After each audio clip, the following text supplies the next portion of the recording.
Hello and welcome to Cheshire Audio. Now, this is going to be a retro review. Becoming a bit of a habit this, but somebody's gifted me some speakers. Thanks Derek for this, I really appreciate it. Because not only are these Heybrook HB2s, which I love, these are an immaculate pair of Heybrook HB2s. They're really good actually. And interestingly, and I'll talk about what I'm going to do in a minute, but interestingly these sound like I remember them doing, which is unusual because usually early speakers from the 80s, 90s are starting to get a bit tired. The drivers have gone slack or whatever, and there's internal corrosion and oxidation, and the capacitors are dying and all this sort of thing. These sound just as I remember them doing, which has brought up an interesting question, because what I've been doing with these is listening to these versus what I think is a modern equivalent. So there's a bit of a twist with this retro review. It's not just the walk round, the history, the whatever else. I have actually been doing quite a bit of sort of listening to these. I'll go into that later on because I've got the sort of what I think is a modern equivalent down there. But first we'll do the history. I was slightly sketchy on some bits, so I did actually have to contact an old colleague of mine who's a bit of an encyclopedia when it comes to drivers, and he was particularly into Haybrook as well. So certain things of this have come via Stephen, who's now working for Neat. Because I couldn't remember the drivers. I remembered it as being an Audax treble unit on these and their own bass unit. It isn't actually, they're both Audax. I mean, that isn't unusual. I mean, of that era, pretty much all speakers of that era used off-the-shelf drivers from either Peerless or Audax or Scanspeak, or Kef actually were the one manufacturer who made their own drivers but supplied to everybody. Loads of people use Kef drivers. And that was kind of how it was really, which is fine actually, because you know, so a manufacturer who just makes drivers is going to be very good at it. So it's a good way of doing it. It's nowadays more companies make their own, which is interesting anyway. But now, Haybrook, I mean, they started out about 77, 78, I think, something like that. Stuart Mee and Peter Como. I mean, the company was called Meecom, but traded as Haybrook. So it's Mee as in Stuart Mee and Com as in Peter Como.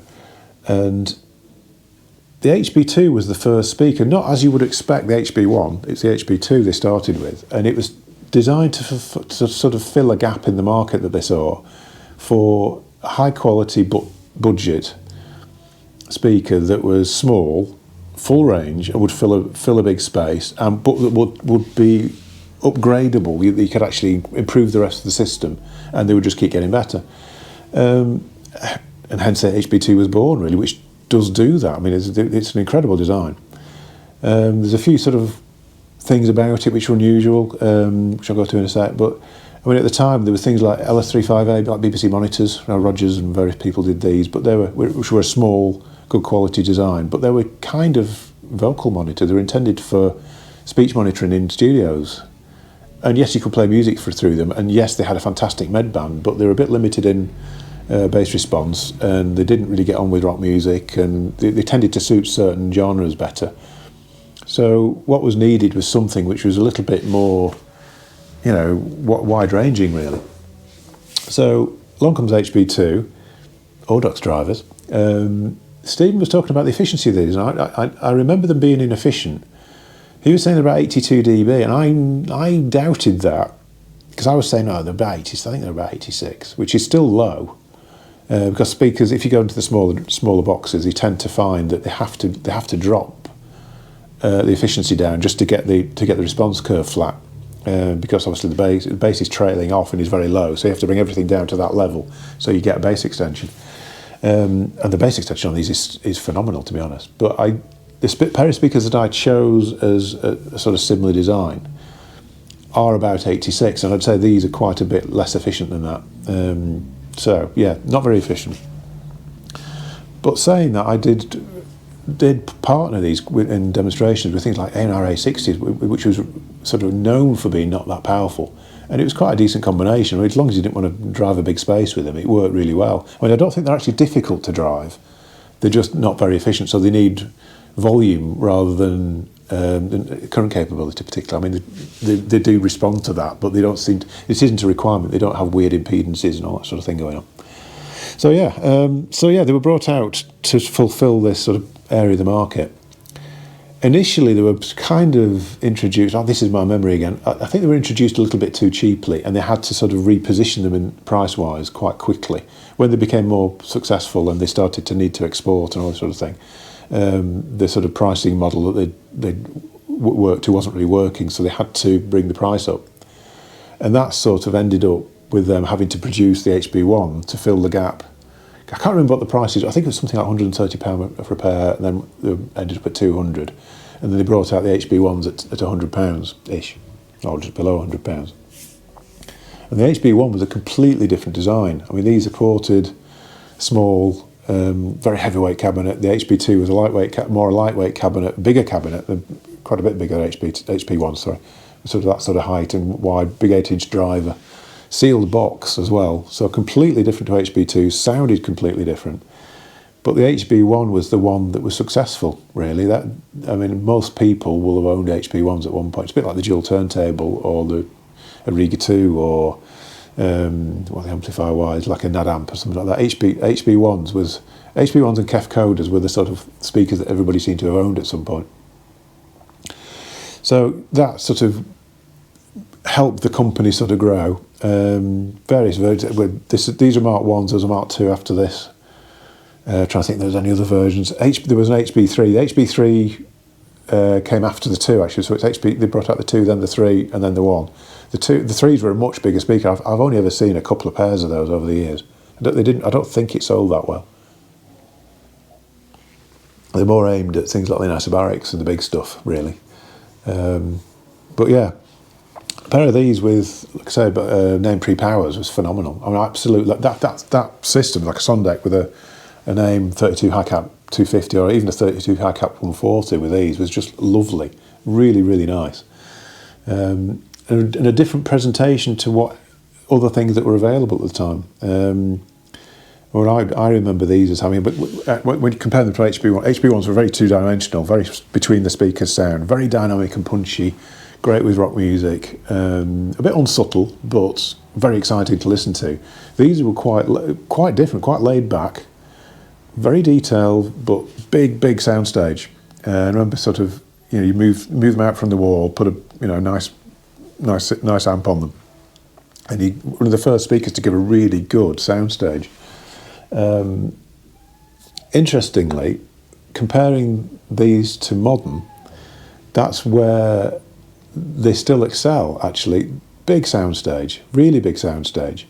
What I compared them to, and this is interesting from a few sort of aspects, really, is Dali Menuet SEs, which are a £1,500 pair of speakers. Now, you would have thought, well, why are you comparing what was a budget speaker to a £1,500 pair of speakers? If you project forward the prices of these, £200 pair of speakers from 1980, if you look at the construction of these, because these are not lightweight MDF, they're heavy gauge. The cabinet is very solid. It's really, really, when you tap them like that, it feels like it's made out of a solid piece, but it's just a very thick cabinet, very well braced. Decent drivers on there. I reckon these would be a £1,500 pair of speakers now. Similar principle, rear ported. I actually think the rear port on, I think the HB2 might have been the first rear ported speaker. I just have this in the back of my mind. This is my memory again. Back of my memory somewhere that these were the first rear-ported speaker, or one of the very first, anyway. So similarly, rear-ported. Dali make their own drivers. Obviously, these are bought in, but that was the way, really. Again, very solid cabinet. These are aimed to be a small speaker that will fill a room. Astonishing bass extension for the size of the speaker, which they have. What it sort of shows here is the way they've been able to, manufacturers now can achieve the same result with a much smaller box, much smaller driver. Sound-wise, now this brings into question this sort of thing about retro. Would you buy a retro pair of speakers? Is it like the classic car thing? People like to revisit their youth or buy an old Escort, and it'll be £15,000 for an old basic Escort, because that's where the market's going. And a lot of second-hand classic speakers now, like Ditton 44s, and they're going for stupid money. And it's this sort of retro thing of the fond memories of what things I used to have and wanting to buy them again.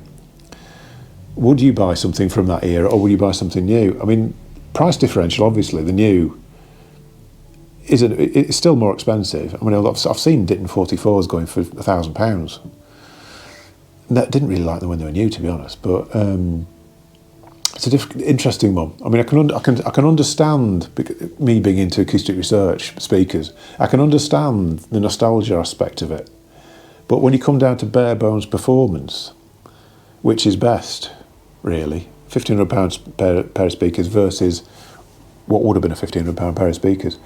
What I found was, it was interesting, possibly because it's a slightly bigger cabinet. These were a bigger sound stage, definitely a bigger sound stage. These are astonishing when you compare them to pretty much everything else. These are big sound, very clear and precise.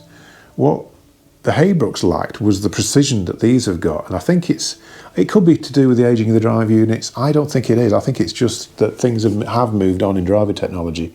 I mean, the drivers are particularly good in the Darleys.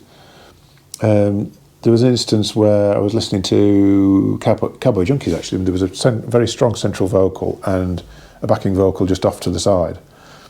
And the Haybrooks, it was a lovely big, and it sounded like a band in front of you, and all spaced out and everything, but it was almost as though there was a bit of a curtain in front of it. Whereas these were clean and crisp, and you noticed it mostly on things like backing vocals, where the backing vocal, you could hear, the texture in the voice and the clarity of it and everything else. Overall, I must say, the actual presentation of these was wonderful, and you could sit and listen all night to them and never get bored of them. But technically, these are better. The modern speaker is a better result all round, really. But I was quite surprised how close they were and how well these still performed image-wise and things like that. So it's quite an interesting experiment, really. Quite an interesting experiment, but it just shows how much smaller. I mean, I was imagining HB2s not being much bigger than this. But obviously, yeah. So there you go. That's the retro review. So these are really good as well. I really love these. I keep meaning to take a pair of these home because I fancy a second system in another room. I think they'd be great. But I'm starting to wonder about these now. I don't know. Yeah. So HB2s. Yeah. Yeah. Still really good. They are a little bit of an acquired taste. I mean, there's an awful lot of people out there. As Stephen said, he preferred HB1s to HB2s, but it's that more upfront sort of presentation, really. Interestingly, actually, another comment he made, which I didn't know, is, I mean, obviously he works for Neat now, and he said that the original Neat Petite, they used the HB2 as a sort of, well, basically as to give them ideas a little bit as to where to go with it, using similar principles to the HB2, because that at the time was the speaker. The speaker, and it was an unusual thing to have a small box that performed like that. So the Petite kind of owes its existence. That's probably overplaying it a little bit to the HB2. Anyway, I've said it now. So anyway, I'll end it there. I'm going to be closed. Today's my last day before Easter. I'll be closed the Friday, the Saturday, the Sunday, the Monday, because Bank Holiday Monday is normally my day off. I'll have the Tuesday. I'm going to be a little bit naughty. I'm going to have the Wednesday as well, partly because I need to help my son out with something, and it would be a case of I come into work and then I have to leave early because I'm going to go. So I'm just going to have that day off. So sorry about that, but so I won't be around until the Thursday, I think now. So what else was I going to say about this? There is an issue with the website at the moment. I don't know where to. I need to put an announcement on there a little bit. The payment system isn't working. You can blame two companies, Solidec and Opeo, who are SagePay, who have stopped talking to each other now, and both of them are giving instructions as to how to make it work on the website. Neither of them really worked, and neither of them really wanted to help. So I'm having to change the payment system. bit of sour grapes there. I'm having to change the payment system on the website, and that's going to take about 10 days or so. So you can still put orders in, but what you can't do is pay for them. So if you put an order through, I will get your details, and after I come back off holiday, if you want to ring through and say, look, I put an order in, it refused my card, I will have your details, and I can actually take your card details over the phone and then fulfil the order. Sorry about that. It's completely out of my control. Completely out of my control. And it was sort of suggestions made as to how this was all going to work. And it just didn't happen. It's basically the whole thing stopped working. So anyway, my phone's ringing. So we'll stop it here. Don't forget to give a like and a subscribe. I'll see you in a future video after the holidays. Have a good Easter.